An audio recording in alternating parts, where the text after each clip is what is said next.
Hi friends, coding with വിൻവേയിലേക്ക് വീണ്ടും സ്വാഗതം. മറ്റൊരു ഇമ്പോർട്ടന്റ് ആയിട്ടുള്ള ഒരു എപ്പിസോഡിലേക്ക് എല്ലാവരെയും സ്വാഗതം ചെയ്യുന്നു. വെബ് ആപ്ലിക്കേഷൻ എന്നാൽ എന്ത്, അതിന്റെ വിവിധമായിട്ടുള്ള ഭാഗങ്ങൾ എന്തൊക്കെയാണ് തുടങ്ങിയ കാര്യങ്ങളാണ് ഈ എപ്പിസോഡിൽ നമ്മൾ ഉൾപ്പെടുത്തിയിരിക്കുന്നത്. എന്താണ് വെബ് ആപ്ലിക്കേഷൻസും അതിന്റെ അനുബന്ധമായിട്ടുള്ള കാര്യങ്ങളും? എന്താണ് വെബ് ഡെവലപ്മെന്റ് എന്ന് പറയുന്ന സമയത്ത്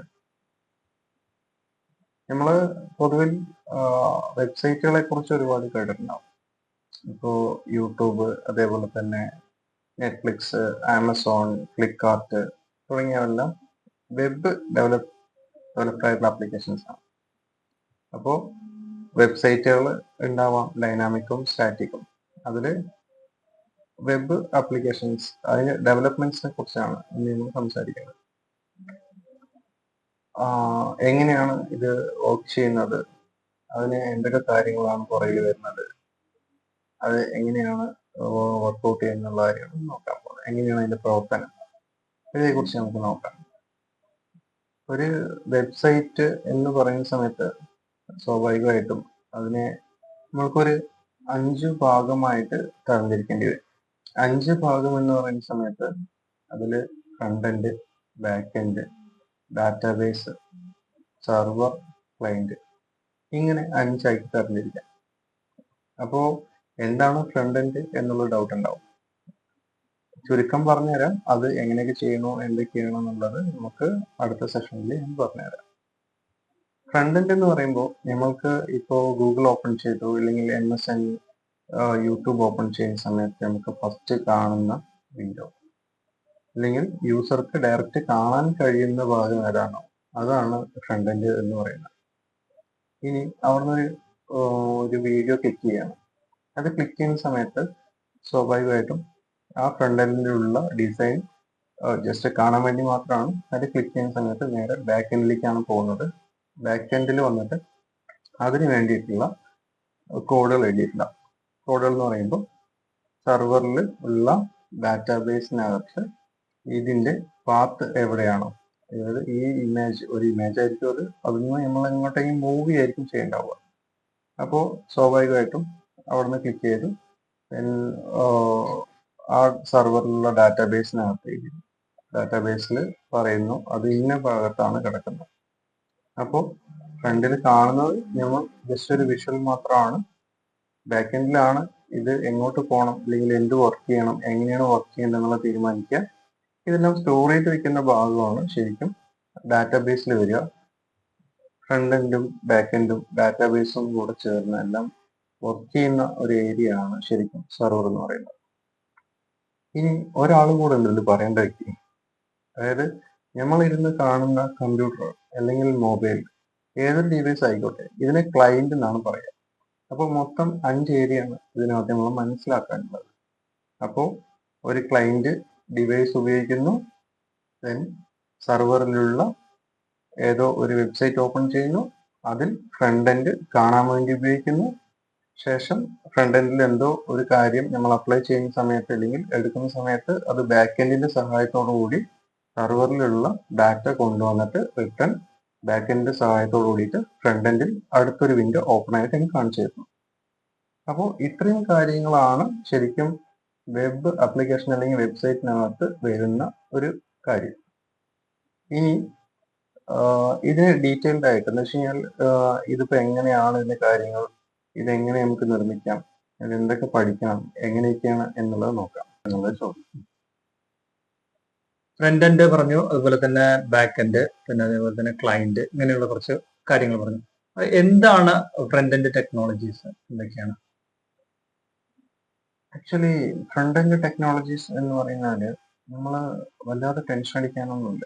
അതിനകത്ത് ഒരു ബേസിക് HTML, അതേപോലെ CSS, ജാവാസ്ക്രിപ്റ്റ്, jQuery, ബൂട്ട്സ്ട്രാപ്പ് ഫ്രെയിംവർക്കുകൾ, അതേപോലെ തന്നെ അജാക്സ്, ഇത് പേരുകൾ കേൾക്കുമ്പോൾ നമ്മൾ ടെൻഷൻ ആവശ്യമൊന്നുമില്ല. വളരെ ലൈറ്റ് വെയിറ്റ് ആയിട്ടുള്ള, അല്ലെങ്കിൽ നമുക്ക് മനസ്സിലാക്കാൻ പറ്റുന്ന രീതിയിലുള്ള സാധനമാണ്. ഒരു ജസ്റ്റ് ഒരു ബേസിക് ഇംഗ്ലീഷും കാര്യങ്ങളും ഉണ്ടെങ്കിൽ ഇതിനെക്കുറിച്ചിട്ട് വളരെ ക്ലിയർ ആയിട്ട് മനസ്സിലാക്കാൻ പറ്റും. അപ്പോൾ HTML എന്ന് പറയുന്നത് ഒരു അടിസ്ഥാന ഘടനയാണ്. ഇപ്പോൾ ഒരു ചിത്രം വരയ്ക്കുകയാണ്, ആ പേജിനകത്ത് അതിന്റെ ബോഡി, അതിന്റെ ഹെഡർ, അല്ലെങ്കിൽ അതിന്റെ ബാക്കിയുള്ള ഡീറ്റെയിലിംഗ്, ഇങ്ങനെയുള്ളതെല്ലാം വരും. അപ്പോൾ അതേപോലെ ഈ HTML ആണ് ഇതിൽ ഒരു ഫൗണ്ടേഷൻ, അടിസ്ഥാനം എന്ന് പറയുന്നത്. ഇനി എഴുതുന്ന നമ്മളിപ്പോ ആ ലെറ്റർ ഹെഡിനകത്ത് നോക്കി എന്ന് പറഞ്ഞു കഴിഞ്ഞാൽ, ഇപ്പോൾ ചിത്രം വരയ്ക്കുന്നതിന്റെ ഒരു ലെറ്റർ ഹെഡാണ്. ലെറ്റർ ഹെഡിന്റെ ഹെഡർ പോർഷനിൽ ഒരു ടെക്സ്റ്റ് ഇടാണ്, കോഡിംഗ് വിത്ത് വിൻഡ്. അപ്പൊ ഈ കോഡിംഗ് വിത്ത് വിൻഡ് എന്ന് പറയുന്നത് നമുക്കൊരു നിശ്ചിത ഫോണ്ടിൽ വേണം, അല്ലെങ്കിൽ ഒരു നമ്മൾ ആ പേജ് ചെറുതാക്കിയാലും വലുതാക്കി കഴിഞ്ഞാലും അതിനകത്ത് കറക്റ്റ് ആയിട്ട് നിൽക്കണം. ഇങ്ങനെയുള്ള കാര്യങ്ങൾ വരുന്ന സമയത്ത് അതിനെ അലൈൻ ചെയ്യാനും, ആ ഫോണ്ട് കൊടുക്കാനും, അതിന് നിറം കൊടുക്കാനും, അങ്ങനെയുള്ള ആവശ്യങ്ങൾക്ക് വേണ്ടിയിട്ടുള്ള സാധനമാണ് ശരിക്കും CSS എന്ന് പറയുന്നത്. CSS എന്ന് പറയുമ്പോൾ അത് കാസ്കേഡിങ് സ്റ്റൈൽ ഷീറ്റ് എന്നാണ് അതിന്റെ ഫുൾ ഫോം വരുന്നത്. ഇതൊന്നും നമ്മൾ കടിച്ചാൽ പൊട്ടാത്ത വാക്കുകളായിട്ട് കണ്ടിട്ട് ടെൻഷൻ ആവേണ്ട ആവശ്യമൊന്നുമില്ല. ഇതും വളരെ സിമ്പിൾ ആണ്. ബാക്ക്ഗ്രൗണ്ട് കളർ വളരെ ക്ലിയർ ആയിട്ട്, ജസ്റ്റ് ഒരു ബേസിക് ഇംഗ്ലീഷ് ഉണ്ടെങ്കിൽ അതിനകത്ത് എങ്ങനെ ഇംപ്ലിമെന്റ് ചെയ്യേണ്ടത് എന്നുള്ളത് വളരെ സിമ്പിൾ ആയിട്ട് നമുക്ക് ചെയ്യാൻ പറ്റും. ബാക്ക്ഗ്രൗണ്ട് കളറിങ്, ഫോർ കളറിങ്, അതേപോലെ തന്നെ ഫോണ്ട് സൈസ് എന്ന് പറയുന്നത് അതിന് എന്ത് വലുപ്പം വേണം, ഇങ്ങനെയുള്ള കാര്യങ്ങൾ മാത്രമാണ് അതിനകത്ത് വരുന്നത്. ഇനി അടുത്തത് വരുന്നത് ഒരു ജാവാസ്ക്രിപ്റ്റ് എന്നൊരു സംവിധാനമാണ്. ജാവാസ്ക്രിപ്റ്റ് എന്ന് പറയുന്നത് നമ്മൾ വെബ്സൈറ്റുകളിലും വെബ് ആപ്ലിക്കേഷൻസിലാണെങ്കിലും ഉപയോഗിക്കുന്ന ഒരു ഏരിയ എന്ന് പറയുന്നത്, ഒരു ബട്ടൺ പ്രസ് ചെയ്യും. ആ ബട്ടൺ പ്രസ് ചെയ്യുന്ന സമയത്ത് നമ്മളുടെ എന്തെങ്കിലും ഒരു എറർ മെസ്സേജ് വരികയാണ്, റിട്ടേൺ, ഇതിലേക്ക് അലോ ചെയ്യാൻ സാധിക്കില്ല. അല്ലെങ്കിൽ ഒരു ലോഗിൻ ചെയ്യുന്നു, യൂസർ നെയിമും പാസ്വേഡും കൊടുത്തു, എന്നിട്ട് ലോഗിൻ കൊടുക്കുന്ന സമയത്ത് സ്വാഭാവികമായിട്ടും ആ യൂസർ നെയിം തെറ്റാണ് അല്ലെങ്കിൽ പാസ്വേഡ് തെറ്റാണ് എന്ന് കാണിക്കാൻ വേണ്ടിയിട്ടുള്ള ഒരു അലേർട്ട് വരികയാണ്. അപ്പോൾ ഈ മെസ്സേജസ് വരാനായിട്ട് ഉപയോഗിക്കുന്ന ഒരു ഏരിയയാണ് ജാവാസ്ക്രിപ്റ്റ് എന്ന് പറയുന്നത്. അപ്പോൾ ഇനി അടുത്തത് വരുന്നത് ജാക്വറിയാണ്. ജാക്വറി ആക്ച്വലി ജാവാസ്ക്രിപ്റ്റിന്റെ ഒരു ഭാഗം തന്നെയാണ്. അതും ജാവാസ്ക്രിപ്റ്റിനെ സിംപ്ലിഫൈ ചെയ്യാനായിട്ട്, കോഡുകൾ കുറച്ചുകൂടെ ലൈറ്റ് വെയിറ്റ് ആക്കാനുള്ള ഒരു സംവിധാനമാണ് വരുന്നത്. ഇതിനകത്ത് എപ്പോഴും ശ്രദ്ധിക്കേണ്ട കാര്യം, ഇതിനായിട്ട് ഒരുപാട് സ്ട്രെസ് ചെയ്ത് പഠിക്കേണ്ട ഒരു സംവിധാനം ഇതിനകത്തില്ല. നമ്മൾ ബേസിക് ഇംഗ്ലീഷും കാര്യങ്ങളും അതിനെക്കുറിച്ച് മനസ്സിലാക്കാനുള്ള ഒരു ഐഡിയോളജി ഉണ്ടെങ്കിൽ സിമ്പിളായിട്ട് ഡെവലപ്പ് ചെയ്തെടുക്കാൻ പറ്റുന്ന പല വെബ്സൈറ്റുകളുണ്ട്. അതേപോലെ ഇനിയൊരു സാധനം നമ്മൾക്ക് വരുന്നത് ബൂട്ട് സ്ട്രാപ്പ് എന്ന് പറയുന്ന ഒരു സംവിധാനമാണ്. അതൊരു ഫ്രെയിം വർക്ക് ആണ്. ശരിക്കും ബൂട്ട് സ്ട്രാപ്പ് എന്ന് പറയുന്നത് CSS ബദൽ വെക്കാൻ പറ്റുന്ന ഒരു സംവിധാനമാണ്. അതിനകത്ത് പ്രീ ഷെഡ്യൂൾഡ് ആയിട്ടുള്ള കുറെ സ്റ്റൈലുകൾ അതിനകത്ത് ഉണ്ടാവും. അപ്പൊ എന്ന് വെച്ച് കഴിഞ്ഞാൽ നമ്മൾക്ക് ഒരു വെബ്സൈറ്റ് ഡെവലപ്പ് ചെയ്യുന്ന, വെബ് ആപ്ലിക്കേഷൻ ഡെവലപ്പ് ചെയ്യണം, അതിന് മോഡലിംഗ് കൊണ്ടുവരണം. മോഡൽ കൊണ്ടുവരുന്ന സമയത്ത് അതിന്റെ സ്റ്റൈല് വരുന്ന സമയത്ത് നമ്മൾ ഇൻഡിവിജ്വൽ ഡെവലപ്പ് ചെയ്യണമെങ്കിൽ ഒരു മണിക്കൂർ പിടിക്കുമെങ്കിൽ ഒരു ബോക്സ് വരച്ചു, അതിനകത്ത് ലോഗിൻ ബട്ടൺ ഇട്ടു, പാസ്വേഡ് ഇട്ടു, login field, user name field ഇട്ടു, ശേഷം അതിന്റെ സ്റ്റൈൽ കൊടുക്കുകയാണ്. ഇത്രയും ചെയ്തു വരുന്ന സമയത്ത് നമുക്ക് സ്റ്റൈലിങ്ങിന് വേണ്ടി മാത്രം 1 മണിക്കൂർ ആവുമെങ്കിൽ തീർച്ചയായിട്ടും ബൂട്ട് സ്ട്രാപ്പിൽ വരുന്ന സമയത്ത് നമുക്ക് ഒരു 10 മിനിറ്റ് 15 മിനിറ്റിനകത്ത് ആ ലോഗിൻ ബട്ടൺ ഡിസൈനിങ് ചെയ്യാൻ പറ്റും. അപ്പൊ കാര്യങ്ങൾ കുറെ കൂടെ സിമ്പിൾ ആയിട്ട് നമുക്ക് ഇത് ഇംപ്ലിമെന്റ് ചെയ്യാൻ സാധിക്കും. അതിനൊരു സപ്പോർട്ടിംഗ് ആണ് ബൂട്ട് സ്ട്രാപ്പ്. ഇതേമാതിരിയുള്ള ഫ്രെയിം വർക്കുകൾ ഒരുപാട് അവൈലബിൾ ആണ് ഇന്ന് മാർക്കറ്റിൽ, ഫ്രീ ആയിട്ടുള്ളതും പെയ്ഡ് വെർഷൻസും. പിന്നെ പറഞ്ഞു വരുന്നത് അജാക്സ് ആണ്. അജാക്സ് എന്ന് പറഞ്ഞു കഴിഞ്ഞാൽ അസിൻക്രണൈസ്ഡ് ജാവാസ്ക്രിപ്റ്റ് ആൻഡ് XML. ജാവാസ്ക്രിപ്റ്റ് വരെ ഉള്ളൂ ആൻഡ് XML. അപ്പോൾ ഇത് കുറെ കൂടെ സിംപ്ലിഫൈ ചെയ്യാനുള്ള സാധനമാണ്. ഇപ്പോൾ ഒരു ഫീൽഡ് സെർച്ച് ചെയ്യാണ്, ഗൂഗിളിൽ പോയിട്ട് നമ്മൾ ജസ്റ്റ് നിയർ ബൈ റെസ്റ്റോറൻറ്റ്, അപ്പോൾ നിയർ ബൈ കൊടുക്കുന്ന സമയത്ത് തന്നെ ഇതുവരെ നമ്മൾ സെർച്ച് ചെയ്തിട്ടുള്ള ഫീൽഡുകൾ, ഇപ്പോൾ നിയർ കൊടുത്തു, അപ്പോൾ ബൈ ഓട്ടോമാറ്റിക് വരും. അതേപോലെ അത് കഴിഞ്ഞിട്ട് റെസ്റ്റോറൻറ്റ് അടിക്കുന്ന സമയത്ത് തന്നെ ഓട്ടോമാറ്റിക് ആയിട്ട് റെസ്റ്റോറൻറ്റ് അല്ലെങ്കിൽ ബാക്കിയുള്ള ഡീറ്റെയിൽസ്, ഇങ്ങനെ നമുക്ക് ഒരു ഷോർട്ട് ഫീൽഡുകൾ നമുക്ക് താഴെ കാണാൻ പറ്റും സോർട്ട് ചെയ്തിട്ട്. അപ്പോൾ ഈ ഫീൽഡ് ഒരിക്കലും നമ്മൾ അതിൽ അടിച്ചു കൊടുത്ത് അതിന് തപ്പിയെടുത്തതിന് ശേഷം അതിന് റിസൾട്ട് ആക്കിയിട്ട് വരുന്ന സാധനമല്ല. അപ്പോൾ ഇതേപോലെയുള്ള സെർച്ച് സജഷൻസ് കൊണ്ടുതരുന്നതിന് സഹായിക്കുന്ന ഒരു സാധനമാണ് അജാക്സ് എന്നുള്ളത്. ഇതിൽ തന്നെ അജാക്സുകൾ കൂടുതലും ഉപയോഗിക്കുന്നത് ലൈവ് ചാറ്റിംഗ് ടൂൾസുകൾക്കാണ്, ലൈവ് ചാറ്റ് ബോക്സുകൾക്കാണ് ഇത് കൂടുതലായിട്ടും ഉപയോഗിക്കുന്നത്. സെർച്ച് സജഷൻസ് ഇങ്ങനെയുള്ള എക്സാമ്പിളാണ്. ഇതേപോലുള്ള നമ്മളുടെ ആവശ്യങ്ങൾക്കനുസരിച്ചുള്ള ഏതിൽ വേണമെങ്കിലും വർക്ക് ചെയ്യാൻ പറ്റും. ഇതുപോലെ തന്നെ ഇപ്പൊ HTML എന്ന് പറയുന്നത് നമുക്കൊരു ബോഡി ഇട്ട സാധനം അതിനകത്ത് മോഡലിംഗ് കാര്യങ്ങളും സ്റ്റൈലിംഗ് എല്ലാം ചെയ്ത് അതിന് വേണ്ട രീതിയിൽ ഡിസൈൻ ചെയ്യുന്നതിന് സപ്പോർട്ട് ചെയ്യുന്നത് ഈ ഒരു സംവിധാനം ഫ്രണ്ട് എൻഡ് ആയിട്ടാണ് പരിഗണിക്കുന്നത്. അപ്പോൾ front end HTML supporting base എല്ലാത്തിലും HTML തന്നെയാണ് എങ്കിലും വേറെ ഫ്രെയിം വർക്കുകൾ ഇന്ന് ഒരുപാട് അവൈലബിൾ ആണ്. ഫ്രെയിം വർക്കുകൾ എന്ന് പറയുമ്പോൾ അതേമാതിരിയുള്ള നമ്മൾക്ക് ഉപയോഗിക്കാൻ പറ്റുന്ന യൂസർ ഫ്രണ്ട്ലി ആയിട്ടുള്ള കുറച്ചുകൂടെ സെക്യൂർഡ് ആയിട്ടുള്ള അല്ലെങ്കിൽ അടുത്ത ലെവലിലേക്കുള്ള സംവിധാനങ്ങളാണ്. അപ്പോൾ അതിനകത്ത് നമുക്ക് ആംഗുലർ എടുത്തു പറയാൻ പറ്റും. ആംഗുലർ എന്ന് പറയുന്നത് ഗൂഗിളിന്റെ ഒരു ഫ്രെയിം വർക്കാണ്. വലിയ വലിയ ആപ്ലിക്കേഷൻസ് വെബ് ഡെവലപ്മെന്റ്സിനുള്ള ആപ്ലിക്കേഷൻസ് ഡെവലപ്പ് ചെയ്യാൻ വേണ്ടിയിട്ട് കൂടുതലായിട്ട് ഉപയോഗിക്കുന്നത് ആംഗുലർ ആണ് ഫ്രണ്ട് എൻഡിൽ. ദെൻ റിയാക്ട് ജെഎസും അതേപോലെ തന്നെയാണ്. പക്ഷെ ഇത് ഫേസ്ബുക്കിന്റെ ഫ്രെയിം വർക്ക് നിങ്ങൾ കണ്ടാവും. ഫേസ്ബുക്ക് ഇത് യൂസ് ചെയ്തിട്ടാണ് ഡെവലപ്പ് ചെയ്തിട്ടുള്ളത്. കോമ്പണൻസ് ബേസ്ഡ് ആണ്. ദെൻ ഏറ്റവും പോപ്പുലറായിട്ട് നിൽക്കുന്നത് ഇപ്പോൾ റിയാക്ട് ജെഎസ് ആണ് ശരി. അപ്പോൾ അതേപോലെ ഒരു ഫ്രെയിം വർക്ക് കൂടെ ഉണ്ട്, അത് വ്യൂ ജെഎസ് ആണ്. വ്യൂ ജെഎസ് എന്ന് പറയുന്നത് ലൈറ്റ് വെയിറ്റ് ആണ്. അതേപോലെ യൂസ് ചെയ്യാൻ കുറച്ചുകൂടെ സിമ്പിൾ ആയിട്ടുള്ള സാധനം. ഇപ്പോൾ കുറച്ചുകൂടെ ഡെവലപ്ഡ് ആയി വരുന്ന ഒരു പ്രോഗ്രാമിംഗ് അല്ലെങ്കിൽ ഫ്രണ്ട് എൻഡ് ലാംഗ്വേജ് കൂടെയാണ്.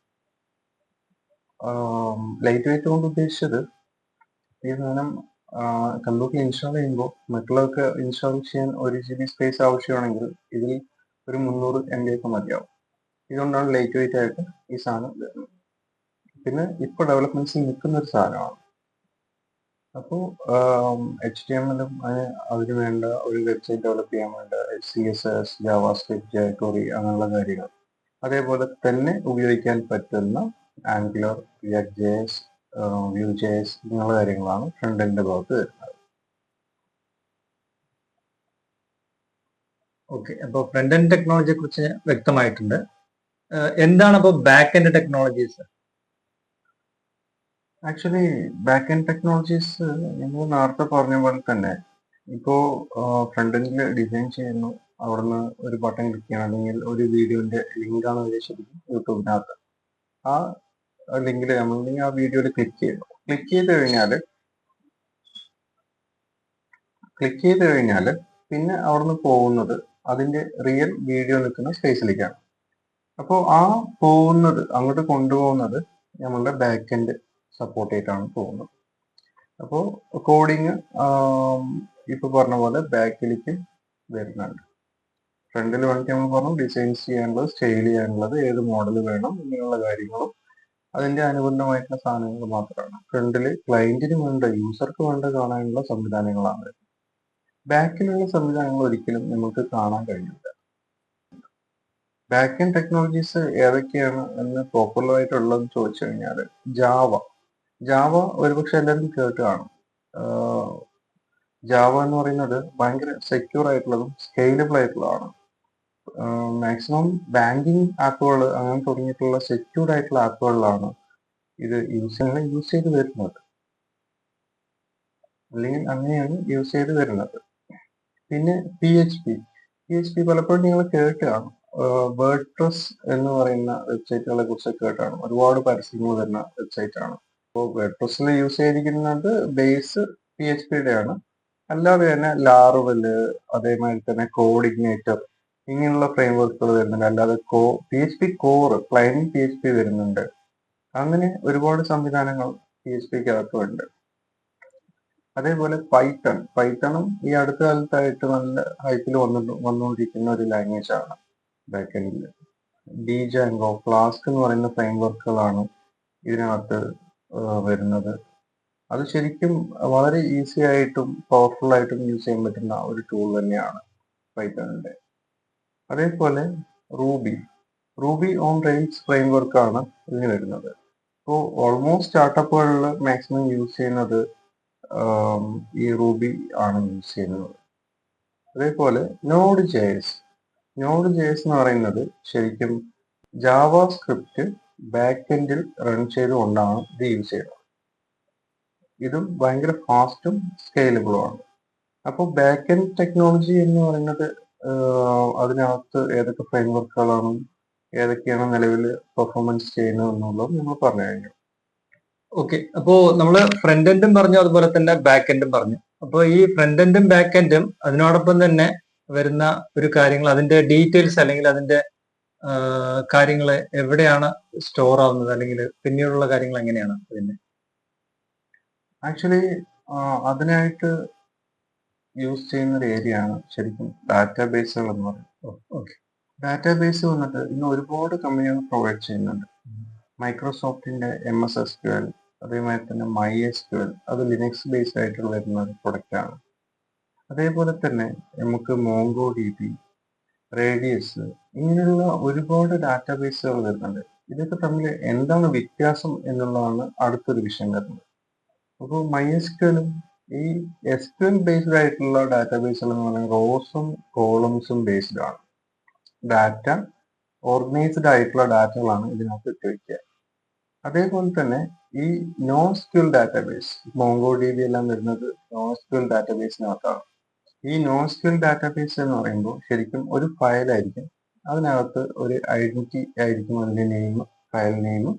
ദെൻ അതിനകത്ത് വന്നിട്ട് നമ്മൾക്ക് ഇപ്പോൾ ഡാറ്റകൾ ഒരു കോമ കോമ കോമ. അപ്പോൾ സ്വാഭാവികമായിട്ടും ശ്രദ്ധിക്കാനുള്ള ഒരു വിഷയം എന്ന് പറഞ്ഞു കഴിഞ്ഞാൽ SQL ഡാറ്റാബേസിനകത്ത് നമ്മൾക്ക് ഒരു അഡ്രസ് എന്ന് പറഞ്ഞ ഫീൽഡ് ഉണ്ട്. അപ്പോൾ അത് ഫില്ല് ചെയ്തിട്ടുണ്ടെങ്കിൽ തീർച്ചയായിട്ടും അതിനകത്ത് ഡാറ്റ കാണും. അത് എത്ര KB ആണോ സൈസ് എടുക്കുന്നത്, ആ വാല്യൂ അല്ലെങ്കിൽ അതിനകത്ത് കിടക്കുന്ന ക്യാരക്ടറിന് എത്ര വാല്യൂ ആണോ അത്രയും സ്പേസ് മെമ്മറി അലഗേറ്റ് ആവും. അല്ലെങ്കിൽ ഒരു മിനിമം വാല്യൂ അതിന് അലഗേറ്റ് ആവും. ഇപ്പൊ അതിൽ അഡ്രസ് ഒന്നുമില്ല, നൾ വാല്യൂ ആണുള്ളതെങ്കിൽ അവിടെ ആ റോ ശരിക്കും ഈ ആ സെല്ല് വന്നിട്ട് നമുക്ക് നൾ വാല്യൂ എന്നുള്ളത് കാണിച്ചു തരും. അതിനൊരു മിനിമം അലഗേഷൻ എന്തായാലും എടുക്കും മെമ്മറിയുടെ.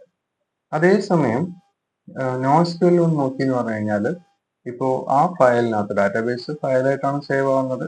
സേവ് ആയ ഫയലിനകത്ത് നമുക്ക് നോക്കി എന്ന് പറഞ്ഞു കഴിഞ്ഞാൽ അഡ്രസ്സിന് ഡബിൾ കോളം വെച്ചതിന് ശേഷം അഡ്രസ്സിന്റെ ഡീറ്റെയിൽ ഇല്ലാത്തത് ബ്ലാങ്ക് സ്പേസ് ആണെങ്കിൽ അത് കഴിഞ്ഞതും ഒരു കോമ വരും.